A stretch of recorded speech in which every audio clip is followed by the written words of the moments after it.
បាទសូមស្វាគមន៍នឹងជំរាបសួរបាទលោកស្រីប្រិមត្តអ្នកកញ្ញាបងប្អូនប្រជាកសិករបាទគឺថាយើងតែងតែបានជួបគ្នាបាទតាមរយៈកម្មវិធីកសិកម្មធម្មជាតិហើយជាកិត្តិយសនោះបាទលោកប្រធានចៅពេញណាំបាទលោកជាប្រធានក៏ដូចជាស្ថាបនិកហើយក៏ជាគ្រូបណ្ដុះបណ្ដាលផ្ទាល់បាទគឺខាងកសិកម្មបាទជាប្រធានអង្គការបាទអភិវឌ្ឍកសិកម្មធម្មជាតិកម្ពុជាហើយរាល់ដងបាទកន្លងមកនេះកម្មវិធីរបស់យើងតែងតែចុះទៅថតសកម្មភាពរបស់បងប្អូនកសិករយើងជាពិសេសគឺអ្នកជោគជ័យហើយថតអំពីសកម្មភាពនៃការបង្រៀនបាទពីព្រោះបាទអង្គការអភិវឌ្ឍកសិកម្មធម្មជាតិកម្ពុជាគឺថាមានបើកបង្រៀនគ្រប់ផ្នែកគ្រប់ជំនាញបាទខាងវិស័យកសិកម្មហើយនៅក្នុងថ្ងៃនេះដែលយើងចូលមកដល់ក្នុងបន្ទប់ផ្សាយស្ទូឌីយោផ្ទាល់ហើយជួបជាមួយនឹងលោកប្រធានមិនដឹងថាលោកប្រធានលោកមានអ្វីសម្រាប់ផ្ដល់ជូនជាបទពិសោធន៍ជាមេរៀនសម្រាប់បងប្អូននិងទស្សនិកជនយើងនៅពេលនេះអញ្ចឹងសូមបងប្អូនអារម្មណ៍ជួបតែម្ដងបាទសូមជម្រាបសួរបាទលោកប្រធានបាទអរគុណណាស់បាទសុខសប្បាយធម្មតាទេ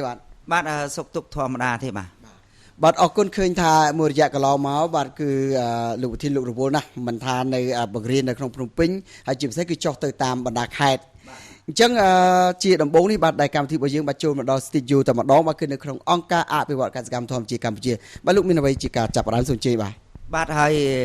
មុននឹងចូលប្រធានបទថ្ងៃនេះយើងលើកយករបៀបបច្ចេកទេសនៃការដាំដុះស្ពៃបាទអញ្ចឹងមុននឹងចូលប្រធានបទថ្ងៃនេះបាទខ្ញុំបាទនឹងជម្រាបជូនអំពីផលិតផលសម្រាប់សិនពីព្រោះថាឥឡូវនេះបងប្អូនយើងលោកគាំទ្រមែនទែនទៅលើផលិតផលសម្រាប់អញ្ចឹងផលិតផលសម្រាប់នោះយើងមានចែកជា3ធំបាទទី1គឺផលិតផលសម្រាប់សត្វបាទផលិតផលសម្រាប់សត្វទី2ផលិតផលសម្រាប់ដំណាំហើយទី3គឺសម្ភារៈប្រើប្រាស់តែម្ដងបាទអញ្ចឹងគឺសម្រាប់ដំណាំយើងមានឈុតសម្រាប់ដំណាំហ្នឹងគឺយើងមានបាទ3មុខដែលមានមេជីមេថ្នាំបណ្ដេញសត្វល្អិតហើយនិងមេអុកម៉ូនបាទមេជីមេថ្នាំបណ្ដេញសត្វល្អិតនិងមេអុកម៉ូនដែលធ្វើឲ្យដំណាំរបស់យើងដុះលូតលាស់ល្អដំណាំរបស់យើងមានផ្លែផ្កាកាន់មិនជ្រុះជាពិសេសរសជាតិឆ្ងាញ់ផងដែរអញ្ចឹងយើងមាន3មុខហ្នឹងបាទមេជីហ្នឹងបាទមេថ្នាំបណ្ដេញសត្វល្អិតពណ៌កម្រើបវាពណ៌ខុសគ្នាណាបាទហើយនឹងមេអុកម៉ូនបាទកម្រើបវាពណ៌ក្រហមឃើញទេបាទមាន3មុខហ្នឹងបាទអញ្ចឹងមេជីនេះជួយឲ្យដើមដងល្អលឿនបាទល្អលឿនសម្រាប់ដំណាំយកស្លឹកអីហ្នឹងគឺប្រើមេជីនេះដាំដងល្អលឿនបាទមេអុកម៉ូននេះសម្រាប់ជំនួយឲ្យមានផ្លែផ្កាដំណាំដែលមានផ្លែផ្កាដូចជាស្ពៃផ្កាឬក៏ស្វាយខ្នោចេកល្ហុងអីហ្នឹងបាទត្រូវការផ្កាផ្លែហ្នឹងគឺប្រើអុកម៉ូននេះបាទហើយទី3គឺបាទមេបណ្ដេញសត្វល្អិតនេះបាទធ្វើឲ្យដំណាំរបស់យើងมันមានសត្វល្អិតមកបំផ្លិចបំផ្លាញអញ្ចឹងមានន័យថាយើងប្រើទាំង3មុខនេះចូលគ្នាដែលមានមេជីមេថ្នាំបណ្ដេញសត្វល្អិតហើយនិងមេអុកម៉ូននេះទៅបាទធ្វើឲ្យដំណាំរបស់យើងដុះលូតលាស់ល្អមានផ្លែផ្កាកាន់មិនជ្រុះរសជាតិឆ្ងាញ់តែម្ដងបាទហើយឈុតទី2គឺយើងឈុតសម្រាប់សត្វបាទឈុតសម្រាប់សត្វហ្នឹងក៏យើងមាន3មុខដែរដែលមានមេចំណីសត្វមេថ្នាំព្យាបាលសត្វនិងមេថ្នាំការពារកុំឲ្យសត្វយើងឈឺអញ្ចឹងមេចំណីសត្វបាទមេចំណីសត្វនេះបាទជួយឲ្យសត្វយើងធំធាត់លឿនបាទធំធាត់លឿនណាស់បាទហើយបងប្អូនយើងលោកគាំទ្រជាពិសេសឯកឧត្តមលោកជំទាវបាទឥឡូវហ្នឹងគាត់យកទៅប្រើឲ្យល្អណាស់បាទជាពិសេសបងប្អូនកសិករយើងមួយចំនួនទៀតដូចជាបងនៅគៀនស្វាយបងនៅព្រៃក្តាមបាទទាកប៉ាគាត់ល្អមែនទែនដល់ប្រើនេះទៅអត់ឈឺអត់ងាប់ទេហើយជាពិសេសកសិដ្ឋានធំយើងនៅបាដឹងបាទកសិដ្ឋានចំមន់ធំនៅបាដឹងហ្នឹងឥឡូវយើងប្រើឈុតសម្រាប់សត្វយើងនេះទាំងអស់បាទហើយចិត្តប្រើច្រើនមែនទែនឥឡូវនេះដោយសារបងប្អូនយើងលោកតាមកម្មវិធីប៉ុស្តិ៍លេខ5នេះតែម្ដងអញ្ចឹងលោកដឹងលោកស្គាល់ថាអូផលិតផលនេះបាទយើងមាននៅប្រទេសកម្ពុជាយើងហើយគុណភាពខ្ពស់អញ្ចឹងមេចំណីឲ្យសត្វធំធាត់លឿនបាទមេថ្នាំព្យាបាលសត្វដាក់ទៅដល់មិនដឹងថាសត្វយើងឈឺអីទេគឺទៅដល់វាព្យាបាលឲ្យសត្វយើងជាពីជំងឺផ្សេងកាលណាជាពីជំងឺផ្សេងសុខភាពវាល្អវាធំលឿនណាបាទហើយទី3គឺមេថ្នាំការពារមិនឲ្យសត្វយើងឈឺតែម្ដងបើសត្វយើងអត់ទាន់ឈឺការពារមិនឲ្យឈឺតែម្ដងអញ្ចឹងយើងប្រើទាំង3មុខហ្នឹងដែលមានមេចំណីមេថ្នាំព្យាបាលនិងមេថ្នាំការពារហ្នឹងចូលគ្នាទាំង3មុខហ្នឹងទៅបាទធ្វើឲ្យសត្វយើងធំធាត់លឿនសត្វរបស់យើងមិនឈឺមិនងាប់ទេបាទមិនឈឺមិនងាប់តែម្ដងអញ្ចឹងទី3បាទយើងមានឈុតសម្រាប់ផ្សិតដែលមានមេផ្សិតអាហារបំពន់ផ្សិតនិងដុំផ្សិតផងដែរបាទមេផ្សិតអាហារបំពន់ផ្សិតនិងដុំផ្សិតអញ្ចឹងមេផ្សិតរបស់អង្គការអភិវឌ្ឍកសិកម្មធម្មជាតិកម្ពុជាយើងធ្វើ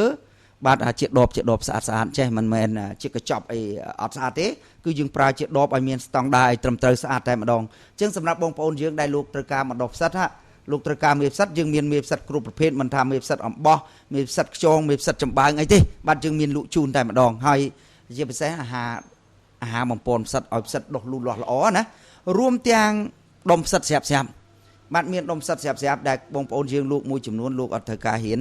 បាទលោកចង់បានដុំផ្សិតហ្នឹងយកទៅប្រើតែម្ដងបាទក៏យើងមានលក់ជូនដែរបាទហើយទី4យើងមានលក់ជូនទូភ្ញាស់បាទសម្រាប់យកទៅភ្ញាស់ជាកូនមន់ជាកូនទាបាទហើយរបស់យើងជាកូនកងានបាទកូនមន់កូនទាកូនគ្រួចទាកប៉ាកងានអីហ្នឹងបាទទី5យើងមានពូជបន្លែបង្ការល្អជាច្រើនសម្រាប់ឲ្យដាំដុះប្រកបដោយទិន្នផលខ្ពស់បាទទី6យើងមានថ្នាំកម្ចាត់ដង្កូវបាទថ្នាំកម្ចាត់ដង្កូវទី7ថ្នាំកម្ចាត់ស្មៅស្រែបាទស្រែយើងដែលដុះស្មៅបាទដាក់ស្មៅដាក់ថ្នាំស្មៅនឹងទៅអស់ស្មៅលីងបាទហើយយើងមានបាទថ្នាំកម្ចាត់ស្មៅហ្នឹងបាទទី8យើងមានសំណាញ់សម្រាប់ក្របទៅលើដំណាំកុំឲ្យដំណាំយើងដាំកូនទៅវាខ្លោចងាប់ខូចណាបាទយើងមានបាទទី9យើងមានបាទសំណាញ់ដែរតែសម្រាប់យើងធ្វើទ្រុងមន់កុំឲ្យបងប្អូនយើងលក់ពិបាកទៅពុះអាស័យទៅអីវាយយូរបាទយើងយកសំណាញ់ទៅដល់ពាត់លឿនហ្មងបាទឲ្យស្រួលទៀតបាទហើយទី10បាទយើងមានលក់នៅធុងបាញ់ថ្នាំម៉ាស៊ីនបាញ់ថ្នាំនេះយើងប្រើសូឡាកុំឲ្យបងប្អូនយើងពិបាកលោកទៅដល់គាត់ថាសាំងថ្លៃបាទចឹងអត់បាក់ទេគ្រាន់តែយើងទិញម៉ាស៊ីនបាញ់ថ្នាំសូឡាហ្នឹងទៅធ្វើឲ្យបងប្អូនយើងលើកប្រើស្រួលតែម្ដងបាទហើយទី11យើងមានលក់ជូននៅផ្លាស្ទិកសម្រាប់ក្រាលរងបាទក្រាលរងក្នុងការដែលយើងដាំដុះនៅបាទដំណាំផ្សេងបាទក្របរងហ្នឹងណាបាទហើយនឹងទី12គឺយើងមានលក់នៅបាទឧបករណ៍សម្រាប់កសិកម្មជាច្រើនទៀតផងដែរអញ្ចឹងបើសិនបងប្អូនប្រជាកសិករយើងដែលលោកត្រូវការផលិតផលទាំងអស់នេះគឺយើងមាននៅអង្គការអភិវឌ្ឍកសិកម្មធម្មជាតិកម្ពុជាយើងតែម្ដងបាទអរគុណដល់លោកប្រធានដែរដែលបានបង្ហាញអំពីផលិតផលសម្រាប់បាទឃើញថាច្រើនប្រភេទច្រើនបែបបាទគឺតកតងទៅនឹងខាងវិស័យកសិកម្មបាទអញ្ចឹងហើយជាការផ្ដល់ប្រយោជន៍សម្បើមណាស់បាទចំពោះបងប្អូនប្រជាកសិករនេះគឺជាផលិតផលសម្រាប់ផ្គត់ផ្គង់សម្រាប់លក់ជូនដល់បងប្អូនប្រជាកសិករយើងដែលលោកហៅថាមិនទាន់មានពេលចូលមកក្នុងវគ្គបណ្ដុះបណ្ដាលតែតាមការពិតចំណេះជំនាញទាំងអស់នេះมันមានអ្វីជាអាចកំបាំងទេគឺបង្រៀនជូនទៀតបាទយើងអត់មានអាកំបាំងទេចំណេះជំនាញទាំងអស់ហ្នឹងគឺយើងបរៀនជូនប៉ុន្តែហេតុអ្វីបានជាយើងលក់ដោយសារបងប្អូនមួយចំនួនជាពិសេសបាទឯកឧត្តមលោកជំទាវបាទអស់លោកស្រីហ្នឹងគាត់អត់ទាន់មានពេលមករៀនដោយសារគាត់រវល់បំពេញភារកិច្ចណាបាទអញ្ចឹងគាត់ត្រូវការប្រើសិនកុំឲ្យសត្វឈឺកុំឲ្យសត្វងាប់ឲ្យដំណាំអីល្អហ្នឹងបាទគាត់អាចមកទិញបានសិនបាទអរគុណច្រើនបាទលោកប្រធានជម្រាបជូនអំបញ្ញមិញបាទគឺនៅរៀងរាល់មួយសប្តាហ៍ម្ដងមកប្រធានបទបាទគឺលោកប្រធានធ្វើត្បិតថាបងប្អូនយើងដែលលោកនៅឯកដ្ឋានមិនទាន់បានចូលរួមនៅក្នុងវគ្គបណ្ដុះបណ្ដាលអញ្ចឹងក៏អាចទស្សនាយល់ជ្រាបខ្លះបាទតកតងទៅនឹងបច្ចេកទេសពីវិធីសាស្ត្រនៃការដាំដុះផលកសិកម្មបាទនៅក្នុងសប្តាហ៍នេះបាទលោកស្រីប្រិមិត្តគឺលោកប្រធានបាទគឺចំនួន2សប្តាហ៍កន្លងមកបានបញ្យល់អំពីរបៀបការដាំស្ពៃចង្កឹះស្ពៃក្រញាញ់បាទសុទ្ធតែជាប្រភេទបន្លែដែលជួយទ្រទ្រង់សុខភាពមែនទែនហើយសម្រាប់បងប្អូនប្រជាកសិករក៏បាទគឺមានមុខរបរសម្រាប់រកប្រាក់ចំណូលយ៉ាងងាយស្រួលទៅទៀតហើយអ្វីដែលសំខាន់នោះគឺអង្គការអភិវឌ្ឍកសិកម្មធម្មជាតិកម្ពុជាផ្ដល់ចំណេះដឹងជំនាញជូនដល់បងប្អូនប្រជាកសិករឲ្យដាំតាមរបៀបធម្មជាតិប៉ុន្តែសម័យថ្មីតាមក្បួនរបស់អង្គការហើយគឺប្រើផលិតផលគឺប្រើជីធម្មជាតិដែលយើងយកទៅទទួលទានគឺធ្វើឲ្យអ្នកទទួលទានមានសុខភាពល្អរីឯអ្នកផលិតអ្នកដាំហ្នឹងក៏មិនប៉ះពាល់សុខភាពដែរបាទអញ្ចឹងនៅក្នុងសប្តាហ៍នេះទៀតបាទលោកប្រធាននឹងមានប្រធានបទអ្វីទេសូមជួបជាមួយលោកប្រធានបាទសប្តាហ៍នេះបាទកន្លងមកលោកអ្នកបានទស្សនាហើយគឺស្ពៃចង្កឹះស្ពៃកញ្ញាញ់រួចហើយបាទឃើញផលប្រយោជន៍ឃើញគុណប្រយោជន៍ទទួលទានការដាំនោះគឺងាយស្រួលសប្តាហ៍នេះយ៉ាងម៉េចដែរបាទហើយចំពោះសប្តាហ៍នេះគឺយើងយកខណ្ណាដើមខណ្ណាដើមបាទ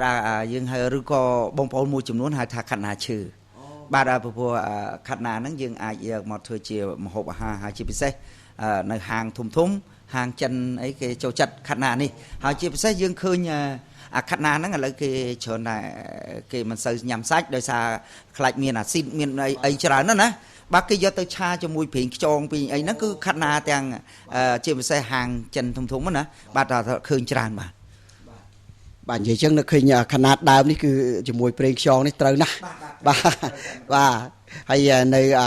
ហាងខ្លះគេប្រើឈ្មោះដាក់ខណាទឹកភ្នែកគឺយកខណាដើមហ្នឹងហ្នឹងបាទថែមមកទេឲ្យច្រើនចិត្តតិចមកហើយយើងចេញទឹកភ្នែកហើយបាទឆ្ងាញ់មែនតើអញ្ចឹងបងប្អូនយើងចង់ដឹងថាតើពីរបៀបនៃការដាំខណាដើមនេះតើរបៀបដាំយ៉ាងណានោះតើតែនៅក្នុងវគ្គទី2បាទវគ្គទី1នេះគ្រាន់បានត្រឹមតែជម្រាបឲ្យដឹងពីប្រធានបទជាមុនទេដើម្បីតាមដានទស្សនារបៀបនៃការដាំឲ្យបានលម្អិតនោះតតែវគ្គទី2អញ្ចឹងនៅវគ្គទី1នេះត្រូវតែឃ្លាតពីលោកអ្នកបន្តិចសិនបាទចាំវគ្គទី2ចាំជួបគ្នាសូមអរគុណបាទ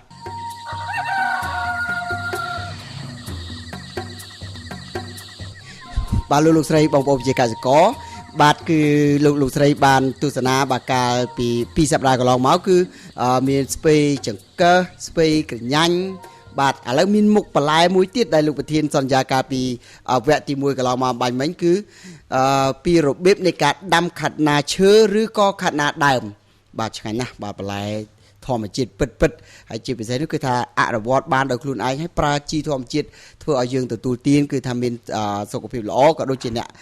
ដាំបងប្អូនវិជាកសិករយើងក៏មិនប៉ះពាល់ទេបាទអញ្ចឹងយើងបងប្អូនយើងលោកស្គាល់ហើយខាត់ណាឈើឬក៏យើងហៅខាត់ណាដើមបាទអានេះជាប្រភេទខាត់ណាមួយប្រភេទដែលបងប្អូនយើងលោកនិយមពិសាដែរបាទហើយជាពិសេសនៅតាមហាងធំណាបាទឃើញឆាអញ្ចឹងគ្រាន់តែថាมันបាច់ដាក់សាច់ទេបាទគ្រាន់តែយើងប្រើជាមួយប្រេងខ្យងបាទជាការស្រេចក៏បានដែរបាទអញ្ចឹងខាត់ណានេះបាទដើម្បីដាំបានគឺទី1ប្រភេទពូជបាទអញ្ចឹងប្រភេទពូជខាត់ណានេះជាប្រភេទពូជល្អដែលយើងអាចយកទៅដាំហើយបាទទិន្នផលខ្ពស់ផងដែរ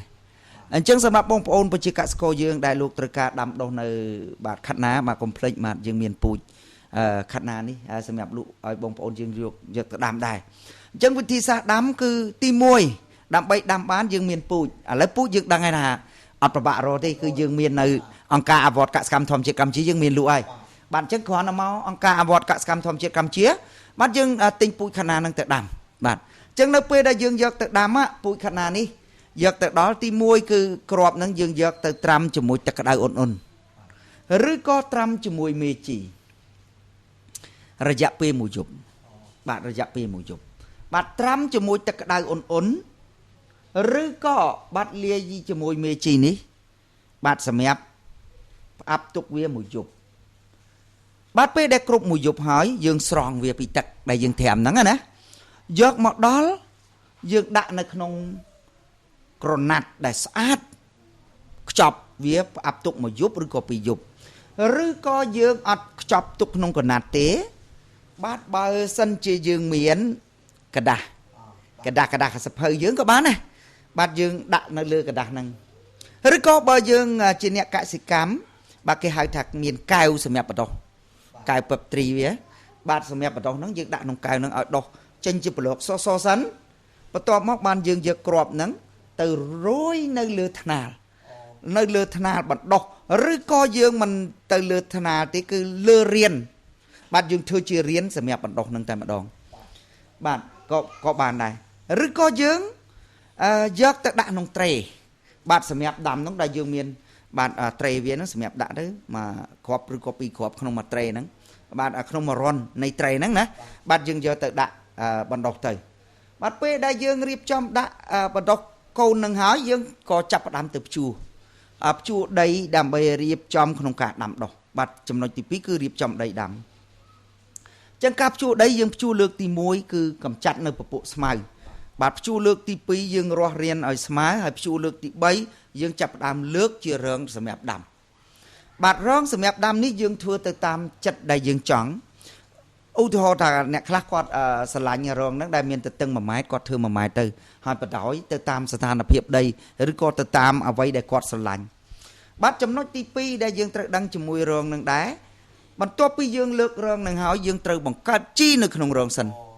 បាទបង្កើតជីអញ្ចឹងការបង្កើតជីក្នុងរងវាជាការចាំបាច់ណាស់ហេតុអីបានយើងចាំបាច់បង្កើតពីព្រោះថាជីបើសិនជាយើងអត់បង្កើតនៅក្នុងរងនឹងទេបាទជីដែលយើងយកមកប្រើប្រាស់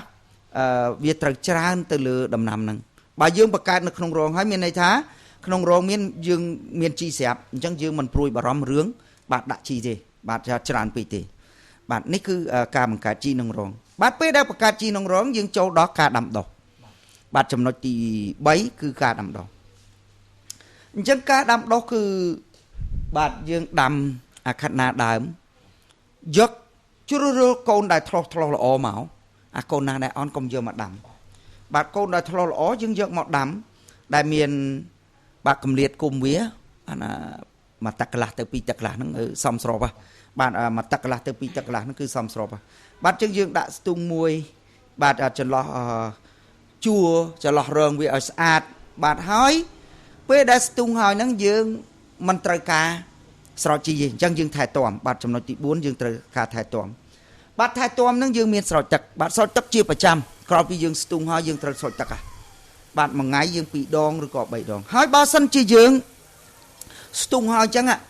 ខែដែលក្តៅខ្លាំងដែលខ្ញុំជម្រាបជូនសំណាញ់សម្រាប់ក្របកូនដំណាំហ្នឹងណាបាទយើងយកសំណាញ់ហ្នឹងមកក្របឲ្យជិតពីលើហ្នឹងហេតុអីបានជាយើងចាំបាច់ត្រូវក្របពីព្រោះថាបើយើងក្របអញ្ចឹងទៅកូនសំណាញ់យើងវាអត់ក្តៅខ្លាំងកូនដំណាំរបស់យើងអត់ក្តៅខ្លាំងពេលដែលកូនដំណាំរបស់យើងអត់ក្តៅខ្លាំងវាមានសន្ទុះនៃការដុះលូតលាស់លឿនបាទលឿនពីព្រោះបើសិនក្តៅខ្លាំងវាឡើងចាញ់កម្ដៅផងអីផងណាព្រោះយើងទុំដកវាមកវានៅខ្ចីណាបាទដកយកមកស្ទូងហ្នឹងអញ្ចឹងយើងត្រូវក្របសំណាញ់ហ្នឹងឲ្យជិតបាទរយៈពេលប្រហែលជា3ទៅ4ខែបើល្អអាចបាន5 6ថ្ងៃគឺហិតល្អណាបាទក្របហើយទុកឲ្យផុតពីហ្នឹងទៅ7ទៅ11ថ្ងៃបាទគឺយើងត្រូវតែប្រើជីម្ដងអញ្ចឹងប្រើជីនេះគឺយើងអាចប្រើបានរយៈពេលវាពី7ទៅ15ថ្ងៃមានន័យថាអាទិត្យទី1ចប់អាទិត្យទី1ទៅចូលអាទិត្យទី2យើងអាចប្រើជីបានណាអញ្ចឹងការប្រើជីហ្នឹងគឺយើងប្រើជីមាន3មុខនេះបាទដែលមានមេជីនេះបាទមេថ្នាំបដិញសត្វល្អិតហ្នឹងបាទហើយនឹងមេអុកម៉ូនហេតុអ្វីបានគេយើងចាំបាច់ត្រូវប្រើជីរហូតដល់3មុខអញ្ចឹងបាទព្រោះជីបាទទាំង3មុខហ្នឹងវាជួយអីខ្លះបាទអញ្ចឹងបងប្អូនយើងឆ្ងល់បាទជីមេជីនេះជួយឲ្យល្អដើមល្អស្លឹកល្អមែកល្អធាងបាទល្អពីព្រោះបាទដាក់ទៅត្រូវការល្អអញ្ចឹងបាទមេអុកម៉ូននេះជួយការពារដំណាំរបស់យើងមិនឲ្យមានសត្វល្អិតមកបំផ្លិចបំផ្លាញជំងឺផ្សេងមកបៀតបៀនបានទេឃើញណាបាទហើយមេអុកម៉ូននេះជំនួយឲ្យវាមានគុណភាពដើមដងមានន័យថាទឹកដមតាំងពីរសជាតិតាំងពីអីហ្នឹងគឺឆ្ងាញ់តែម្ដងអុកម៉ូននេះបាទបាញ់ទៅគឺឆ្ងាញ់ណាស់បាទបើឈើហូបផ្លែបើបាញ់ទៅលើកទួតឬក៏ស្អីដែលជូរបាញ់នេះទៅផ្អែមឆ្ងាញ់ហ្មងជូរអែមឆ្ងាញ់ហ្មងតែម្ដងណាបាទជួយរសជាតិខ្លាំងមែនទែនបាទជួយរសជាតិឆ្ងាញ់ណាស់បាទអញ្ចឹងមេអុកម៉ូនហ្នឹងជួយបាទប្រើទាំង3ហ្នឹងទៅឲ្យដំណាំបាទខណ្ឌណាឈើរឿងឬក៏ខណ្ឌណាដើមហ្នឹងល្អអត់មានសត្វល្អិតមកបំផ្លាញហើយយើងឆាប់បានលក់ប្រើទៅយើងឆាប់បានលក់អញ្ចឹងចំណុចទី3ដែលយើងត្រូវដឹងដែរនៅក្នុងការថែទាំហ្នឹងគឺយើងត្រូវតែដកស្មៅបាទយើងដកស្មៅកុំអោយស្មៅហ្នឹងវាមកស្រូបយកសារធាតុចិញ្ចឹមអស់ទី1ទី2ស្មៅហ្នឹងវាដណ្ដើមពន្លឺទី3ស្មៅហ្នឹងវាស្រូបយកនៅបាទទឹកសំណើមណាបាទដែលទឹកយើងស្រោចទៅស្មៅយើងស៊ីអស់តែម្ដងអាហ្នឹងក៏យើងត្រូវការវាថែទាំវាផងដែរបាទអញ្ចឹងចំណុចទី4ដែលយើងនៅក្នុងការថែទាំដែរគឺការថែទាំទៅលើការជ្រុំគុលវាហេតុអីបានយើងចាំបាច់ជ្រុំគុលបាទការជ្រុំគុលនេះគឺយើងត្រូវតែធ្វើពីព្រោះការជ្រុំគុលយើងធ្វើឲ្យដីធូរបាទហើយជ្រុំគុលនេះมันឲ្យមានស្មៅអីដុះច្រើនផងដែរបាទអញ្ចឹងយើងត្រូវតែធ្វើបាទហើយចំណុចទី6ដែលយើងត្រូវដឹងគឺការប្រមូលផលអញ្ចឹងការប្រមូលផលស្ពៃកញ្ញាញ់ជាប្រភេទស្ពៃមួយយ៉ាងដែលបងប្អូនយើងដឹងថាយកទៅទាំងដើមទាំងធាងវាហ្នឹងយើងយកទៅពិសាអញ្ចឹងការដែលយើងប្រមូលយើងត្រូវការឲ្យដើមហ្នឹងវាល្អបាទសំទោសគឺខណ្ឌណាដើមនេះយើងត្រូវការទាំងដើមទាំងស្លឹកបាទអញ្ចឹងការប្រមូលបើសិនជាដើមដងវាមិនល្អក៏យើងមិនលក់បានថ្លៃដែរបាទ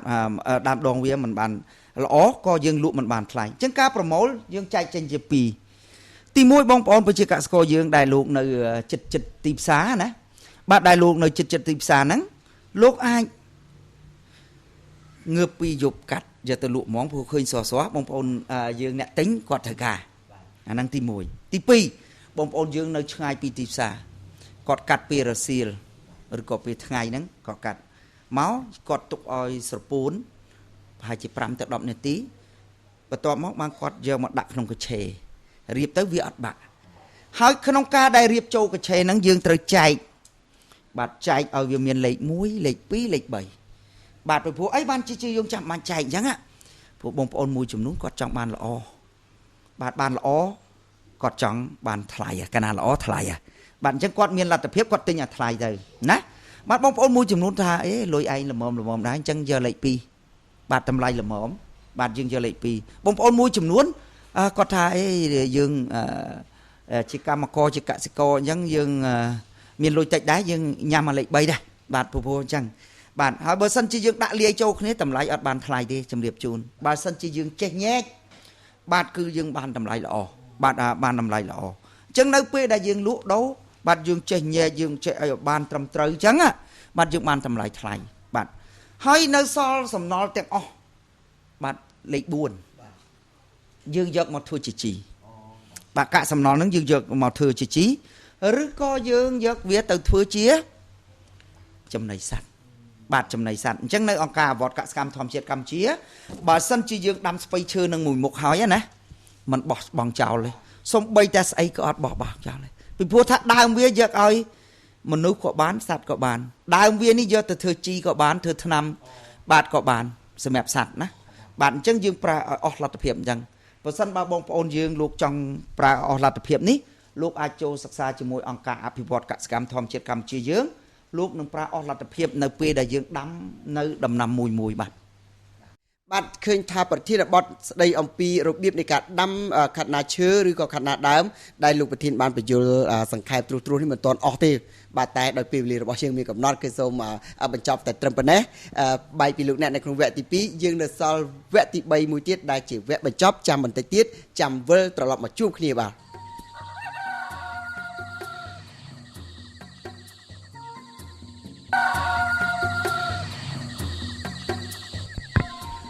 បាទលោកស្រីប្រិមិត្តបាទនេះគឺជា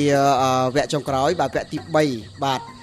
វគ្គនេះគឺលោកប្រធានលោកនឹងបញ្ជាក់បន្ថែមឲ្យបានច្បាស់អំពីពេលវេលាក៏ដូចជាគេហៅថា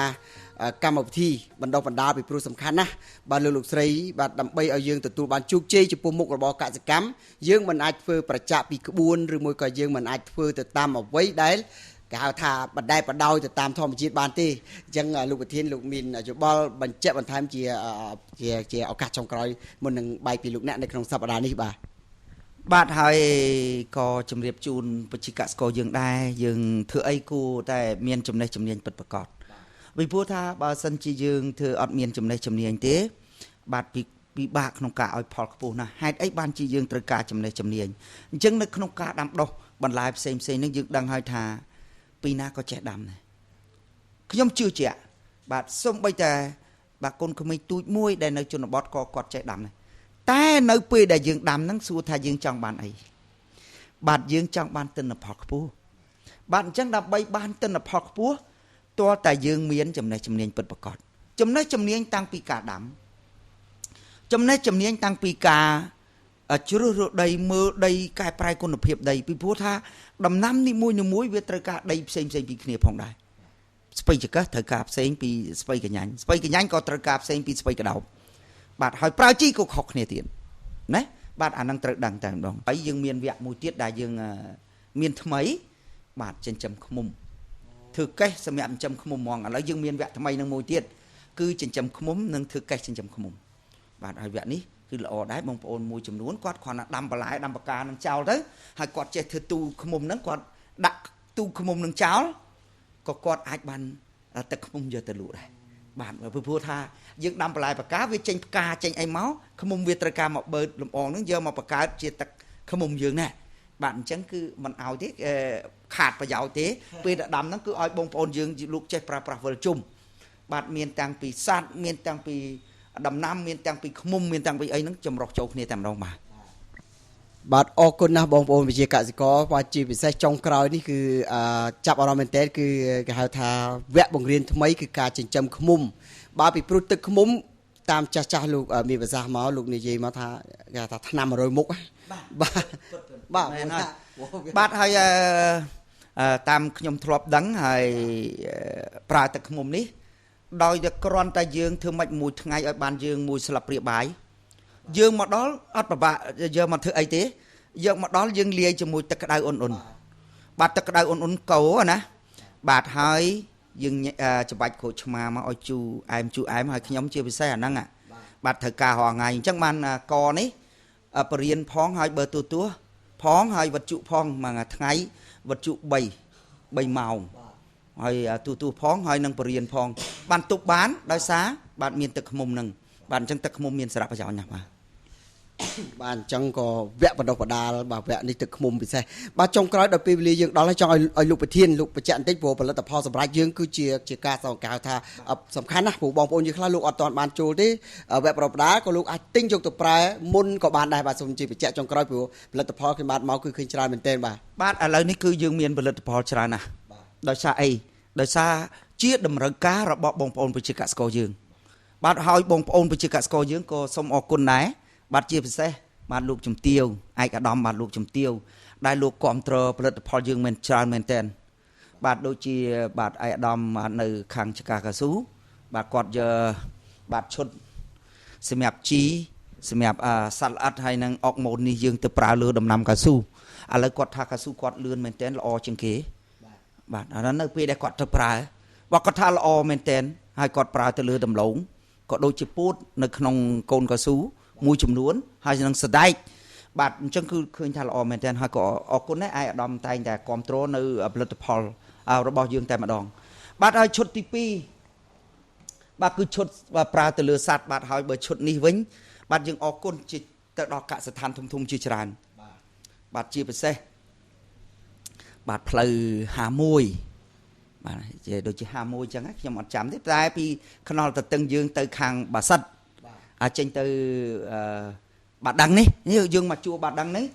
កសិដ្ឋានធំមកដុំមកជួកន្លែងបាសិទ្ធហ្នឹងគឺគាត់ប្រើតែផលិតផលយើងនេះមន់ដែលយើងហៅថាមន់កសិកម្មយើងហ្នឹងណាបាទឥឡូវនេះគាត់ប្រើជាផលិតផលរបស់យើងវិញច្រើនមែនទែនបាទសឹងថាមកជួនៅបាត់ដងហ្នឹងគាត់ប្រើអស់ហើយនៅផលិតផលរបស់យើងដោយសារគាត់ថាទី1អស់លុយតិចបាទទី2គឺប្រើទៅសัตว์របស់គាត់ធំធាត់លឿនដូចការប្រើអស់លុយច្រើនហើយអត់ងាប់ទៀតណាបាទអញ្ចឹងគឺគាត់ប្រើច្រើនហើយអកសិដ្ឋានតុងយើងនៅបាសិទ្ធហ្នឹងល្អមែនតែនហើយអញ្ចឹងប្រហែលជាគាត់កំពុងតែមើលដែរព្រោះគាត់តាមដានជារៀងរហូតហើយនៅមកដុំវត្តកន្លែងផ្លូវយើងចូលទៅបាសិទ្ធហ្នឹងណាបាទមកដុំហ្នឹងសិតតែស្រះត្រីហ្នឹងគាត់ប្រើផលិតផលបាទរបស់យើងនឹងច្រើនណាស់បាទអញ្ចឹងជាអរគុណដែរបាទបងប្អូនយើងលោកគ្រប់ត្របាទអូបើទាកប៉ាយើងនឹងនៅម្ដុំគៀនស្វាយនេះបាទគាត់ប្រើហើយជ្រូកអីហ្នឹងគាត់ថាគ្មានក្លិនគ្មានអីហើយធំលឿនមែនតើហើយបងមួយនៅគៀនស្វាយបងគាត់កំពុងញ៉ាំហើយព្រោះគាត់ថាតាមដានកម្មវិធីហ្នឹងរាល់ថ្ងៃហើយជាពិសេសតាមវត្ថុទូហ្នឹងគឺគាត់អត់ដែរចោលទេកម្មវិធីរបស់ខ្ញុំណាបាទហើយទី3ក៏យើងអរគុណដែរបងប្អូនយើងលោកប្រើប្រាស់ជាមួយផលិតផលរបស់យើងដែលធ្វើឲ្យបាទមេផ្សិតនេះដែលធ្វើឲ្យបងប្អូនយើងលោកយកទៅប្រើប្រាស់ហើយផ្សិតយើងប្រកបដោយទិន្នផលខ្ពស់បាទហើយអាហារបំពន់ផ្សិតបាទហើយយើងនឹងមានលក់ជូនដល់បងប្អូនយើងផងដែរបាទហើយក៏អរគុណដែរបងប្អូនយើងលោកគ្រប់គ្រងទូភ្ញាស់យើងបាទជាពិសេសបាទបងអូនវឿនបាទនៅខាងដំណាក់ចង្អើបាទដំណាក់ចង្អើហ្នឹងឥឡូវគាត់ថាទូធាមែនតើថ្ងៃណាយើងចុះទៅជាមួយគាត់ម្ដងបាទចុះយកព័ត៌មានឲ្យគាត់ជោគជ័យធំទៅលើទូភ្ញាស់ហ្នឹងហើយគាត់ភ្ញាស់កូនមន់លក់ឥឡូវហ្នឹងគាត់ថាជីភាពទូធាមែនតើហើយហៅថាកូនមន់ឲ្យគេលក់អត់បានលក់ឲ្យគេអត់បានទៀតណាបាទហើយគាត់កំពុងតែរីកចម្រើនមែនតើហើយមុនហ្នឹងមិញហ្នឹងមុនចូលកម្មវិធីហ្នឹងគាត់ទេមកខ្ញុំទេបានជាប់ហ្នឹងបងទេទៅហ្នឹងខ្ញុំថាជាប់រវល់ហ្នឹងគឺជាប់មួយគាត់អញ្ចឹងគឺអរគុណដែរបាទបងអូនវឿនដែរគាត់បាទពីមុនមកគាត់អត់មានអីទេបាទហើយគាត់ជាធ្វើការជាអ្នកការពារបាទឥឡូវនេះគាត់ផ្លាស់ប្ដូរជីវិតរបស់គាត់ទៅជាកសិករពេញទំហឹងបាទគឺថាល្អមែនតើណាបាទជាសន្តិសុខទេមុនបងបាទគាត់សន្តិសុខការពារអីចឹងទៅគាត់ថាពិបាកអាយុក៏មិនបានដេកអីក៏មិនបានឥឡូវនេះគេអត់ទេបាទគាត់ថាចង់ដេកស្មាណាចង់អីស្មាណាក៏បានណាស្រួលបាទហើយអរគុណដែរបងប្អូនយើងដែលលោក ទិញសំណាញ់សម្រាប់ក្របដំណាំរបស់យើងក៏ដូចជាសំណាញ់សម្រាប់ក្របនៅទ្រុងមាន់បាំងទ្រុងមាន់ទ្រុងទារបស់យើងបាទហើយក៏ជាពិសេសទៅដល់ម៉ាស៊ីនបាញ់បាច់ថ្នាំដែលយើងប្រើសូឡាតែម្ដងដែលយើងមានបច្ចេកវិទ្យាថ្មីណាបាទកុំឲ្យបងប្អូនយើងអស់សាំងច្រើនហើយនឹងផ្លាស្ទិកសម្រាប់ក្របដំណាំផងដែរបាទឃើញថាអ្វីដែលលោកប្រធានលោកបានខិតខំបញ្យល់នេះគឺថាបងប្អូនយើងលោកមានការចាប់អារម្មណ៍ហើយអ្វីក៏ដោយឲ្យតែយើងមានចំណេះមានជំនាញមានជំនឿបាទមានការជឿជាក់លើខ្លួនឯងហើយនឹងបូកផ្សំជាមួយនឹងការតស៊ូព្យាយាមកុំចុះចាញ់កុំរាថយនោះពិតជាទទួលផលទទួលជោគជ័យដូច្នេះហើយដើម្បីឲ្យបំណងលោកស្រីប្រិយមិត្តបងប្អូនប្រជាកសិករបានคลายពីក្តីសុបិនមកជាការពិតតាមរយៈបាទចាប់យកមុខរបរកសិកម្មនេះកុំភ្លេចបាទតកតងព័ត៌មានលម្អិតបន្ថែមដើម្បីចូលរួមនៅក្នុងវគ្គបណ្ដុះបណ្ដាលបាទតាមរយៈលេខទូរស័ព្ទដែលកម្មវិធីរបស់យើងឡើងជូននៅលើកញ្ចក់ទូរទស្សន៍នេះលោកអ្នកបងប្អូនប្រជាកសិករគ្រប់ទីកន្លែងទាំងអស់នឹងបានជ្រាបអំពីព័ត៌មានដើម្បីចូលរួមនិងមកជួបនៅក្នុងវគ្គបណ្ដុះបណ្ដាលជាមួយនឹងលោកប្រធានផ្ទាល់បាទដោយពេលវេលារបស់យើងដល់ទៅហើយនោះបាទសូមអរគុណនឹងជូនពរលោកអ្នកបាទយើងជម្រាបលាតែប៉ុណ្ណេះជួបគ្នានៅសប្ដាហ៍ក្រោយតាមពេលវេលានិងម៉ោងដដែលពេលនេះខ្ញុំបាទថៃគឹមឡុងរួមជាមួយលោកប្រធានចៅពេញណាំបាទប្រធានអង្គការអភិវឌ្ឍកសិកម្មធម្មជាតិកម្ពុជារួមជាមួយនឹងក្រុមការងារសូមអរគុណសូមអនុញ្ញាតជម្រាបលាតែត្រឹមប៉ុណ្ណេះបាទ